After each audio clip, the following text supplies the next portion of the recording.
Kenapa tidak ada perkampungan Bali di Lombok Timur? Ini penjelasannya.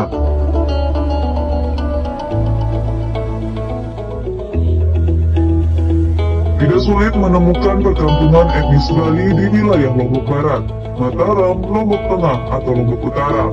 Di Mataram misalnya, ada Karang Medait, Karang Siluman, dan Sindu. Sedangkan di Lombok Barat terdapat Dusun Teraktak, Narmada, dan masih banyak lagi.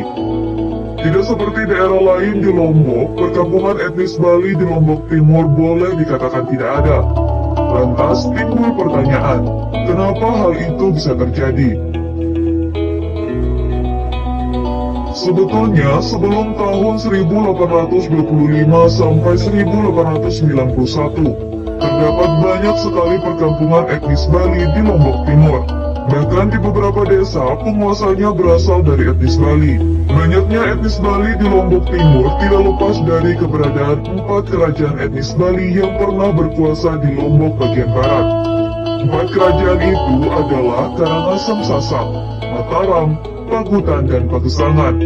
Masing-masing kerajaan itu memiliki wilayah kekuasaannya sendiri-sendiri.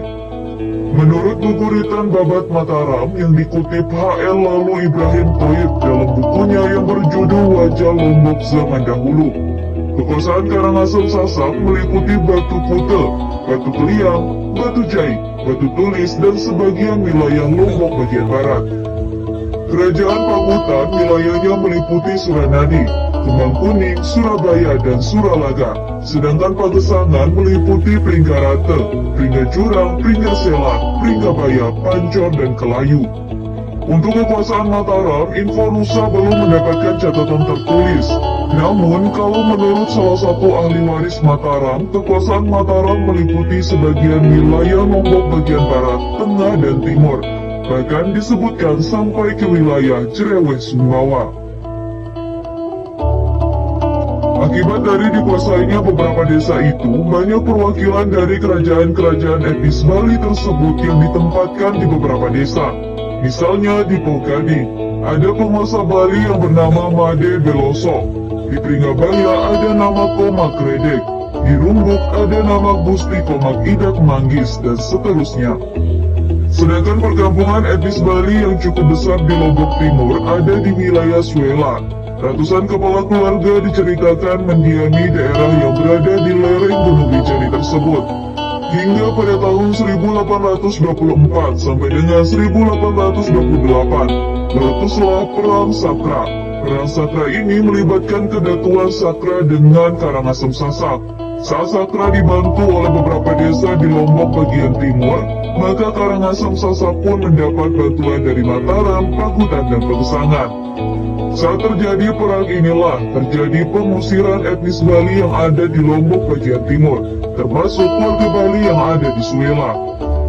Babat Sakra bercerita, saat mengetahui Sakra bergejolak, orang-orang Bali yang di Suela mulai menyusun rencana untuk menguasai. Setelah berembuk dengan Komak Geredek, diputuskan untuk menguasai pada tengah malam dan melewati Koko Pede. Namun rencana itu bocor ke telinga orang Pugadi. Di bawah pimpinannya, orang Pugadi mendahului orang-orang Bali itu dengan menunggu di Koko Pede. Diceritakan saat para pengungsi dari Suela itu melewati Koko Pede, terjadi penyerangan oleh orang Pugadi. Banyak etnis Bali yang tewas karena penyergapan itu, sedangkan sisanya yang masih hidup dijadikan tahanan. Di desa-desa lain pun demikian adanya. Hampir semua etnis Bali berusaha meninggalkan Lombok Timur. Mereka menyebar mulai dari Tanjung sampai Cakranegara. Hingga akhirnya pada tahun 1891, saat meletus Perang Peraya, etnis Bali di Lombok Timur benar-benar telah pergi untuk selamanya. Kini yang tersisa hanyalah cerita, bahwa dulu di Lombok Timur etnis Bali pernah bermukim dan beranak pinak. Namun karena peperangan, mereka harus rela meninggalkan tanah dan harta mereka.